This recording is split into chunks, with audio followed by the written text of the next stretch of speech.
Hello friends, welcome to the video lecture series on the subject construction technology, where we are in the first module, that is foundation. And in my recent lectures we understood in detail what do you mean by caissons and what do you mean by cofferdam. पर इस lecture में हम दोनों के की differences देखेंगे.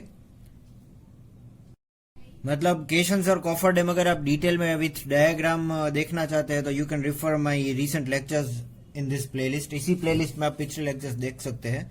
पर ये लेक्चर में हम सिर्फ इसके जो की डिफरेंसेस है बिटवीन द बोथ ये डिस्कस करेंगे. So quickly moving towards the content. Where the first point difference is caisson is a box-like structure, round or rectangular, which is sunk from the surface of water or land to some desired depth. It is used for the purpose of placing a foundation in the correct position under water. While if we talk about the cofferdam, a cofferdam is a temporary structure which is built in a river, lake, etc. to remove water from an area and make it possible to carry on the construction work under reasonably dry conditions. तो सबसे पहले तो मैं ये बता दूं कि ये दोनों ही जो है वो डीप फाउंडेशन के टाइप्स है. जहां पे केशन है वो बॉक्स लाइक स्ट्रक्चर है, वो जो कि राउंड या फिर रेक्टेंगुलर हो सकता है, which is sunk from the surface of the water. मतलब पानी के सरफेस से इसे डुबो दिया जाता है. टू सम डिजायर्ड डेप्थ, मतलब जहां तक हम चाहते हैं वहां तक इसकी डेप्थ तक हम इसको डुबो दिया जाता है. It is use for the purpose of placing a foundation in the correct position under water. Suppose हम अंडर वाटर ब्रिज का फाउंडेशन प्लेस करना चाहते हैं तो एग्जैक्टली वो फाउंडेशन के ऊपर का जो लोकेशन है, वाटर टेबल है, वहां पे सबसे पहले तो यह केशन लाया जाता है और डुबो दिया जाता है on the perfect location where we need to put the foundation for the pier. मतलब ब्रिज के फाउंडेशन की बात करें तो उसका जो पियर है या फिर एबिटमेंट है उसका फाउंडेशन हम केशन से बना सकते हैं if the depth of water is more.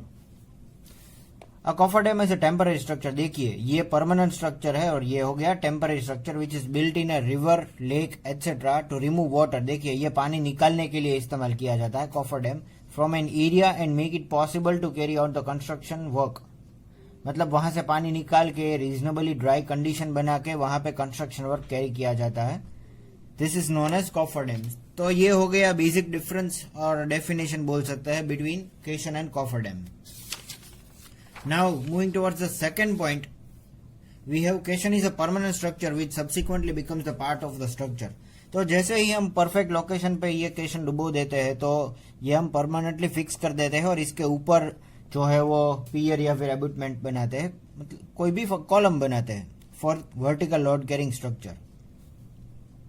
But if we talk about the cofferdam, it is a temporary structure which is dismantled after the foundation work is completed.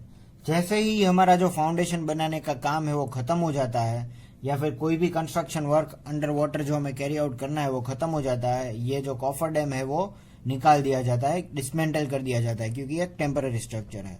So this is the main difference between the two. This is the permanent structure while this is a temporary structure. Then moving towards the third point, we have caisson may be constructed on the dry river bed, launched and floated to the site of the work, while cofferdam is constructed around the area to be covered. मतलब केशन जो है वो dry river bed पे बनाया जाता है, फिर उसको पानी के ऊपर फ्लोट करा करके साइड मतलब जहां पे हमें फिक्स करना है वहां पे डुबो दिया जाता है. It is sunk. while cofferdam is constructed around the area to be covered, मतलब जहां पे कंस्ट्रक्शन वर्क कैरी आउट करना है उसके बाउंड्री में उसके आजू बाजू एक छोटा सा टेम्पररी स्ट्रक्चर बना दिया जाता है जिसे कॉफरडैम कहते हैं, जिससे पानी बाहर रहता है और अंदर की तरफ रीजनेबली ड्राई कंडीशन रहती है. और फोर्थ पॉइंट है caisson are preferred when work area is small and depth of the water is more. देखिए जहां पे वर्किंग एरिया कंस्ट्रक्शन सपोज हमें एक ही कॉलम का या फिर एक ही पियर का करना है तब, और डेप्थ ऑफ वाटर इज मोर, मतलब अगर डेप्थ ऑफ वाटर इज मोर तो हम कॉफरडैम नहीं यूज कर सकते क्योंकि हमें कॉफरडैम की हाइट बहुत बड़ी रखनी पड़ेगी and for temporary structure it will not be economical. ये इकोनॉमिकल नहीं रहेगा अगर हम यहाँ पे कॉफरडैम इस्तेमाल करते हैं तो. While cofferdams are preferred when work area is large. देखिए अगर वर्किंग एरिया कंस्ट्रक्शन का जो एरिया है वो बहुत बड़ा है and depth of water is small, मतलब शैलो डेप्थ पे हमें फाउंडेशन बिछाना है तब हम कॉफरडैम इस्तेमाल करते हैं. So this was the fourth point, and fifth is where foundation soil contains boulders and driving of the sheet piles is impossible, cations are preferred. मतलब कि जो फाउंडेशन की जो सॉइल है जहाँ पे हमें फाउंडेशन बनाना है वहाँ पे बोल्डर्स यानी कि बहुत बड़े पत्थर है एंड और ड्राइविंग ऑफ शीट पाइल्स मतलब वैसा स्ट्रक्चर वैसी पाइल्स जो कि हॉरिजॉन्टल लोड ले सके which is use to sustain horizontal water. If it is impossible the caissons are preferred. मतलब उस जगह पे कॉफर डैम नहीं बना सकते क्योंकि वहां पे शीट पाइल्स हम नहीं लगा सकते. Where sheet piles are driven easily cofferdams are preferred. मतलब अगर हम वहां पे इजीली शीट पाइल्स लगा सकते हैं due to the softness of the soil और लो बेरिंग कैपेसिटी, बोल्डर्स नहीं है वहां पे, बहुत बड़े पत्थर नहीं है, तो जो हॉरिजॉन्टल लोड कैरी करने के लिए पानी निकालने के लिए जो शीट पाइल्स इस्तेमाल करते हैं उससे हमारा कॉफर डैम बनेगा. So basically if we are able to drive the sheet piles then we can use coffer dam, or if we are not able to drive the sheet piles we need to use caisson.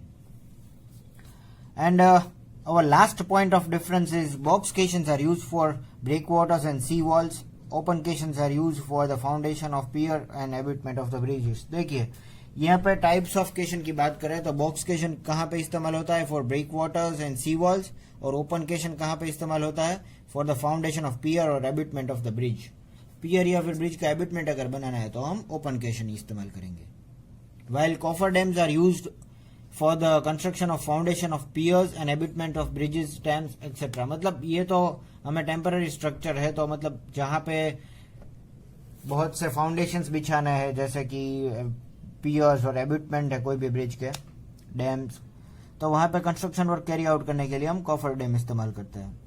Where the working area is large, अगर construction का जो area है वो बहुत बड़ा है. So this was the last point of difference. तो quickly revising all the points, this was the basic definition with the first point was there. We talk about the second point, ये हो गया permanent structure केशन और coffer dam हो गया temporary structure. Third point, केशन में be constructed on driver river bed and launched and floated on the side walk.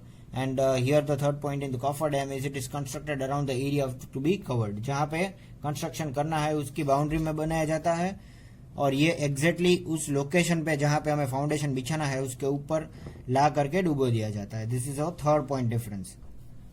Then fourth point is caissons are preferred when working area is small. देखिए working construction area जो है वो छोटा है, suppose एक या दो फाउंडेशन ही बिछाना है तब हम केशन इस्तेमाल करते हैं, और डेप्थ ऑफ वाटर है वो बहुत ज्यादा है, पानी बहुत गहरा है, तब हम केशन इस्तेमाल करेंगे. And vice versa, if the construction area is large and depth of water is shallow तब हम कॉफर डैम इस्तेमाल करेंगे.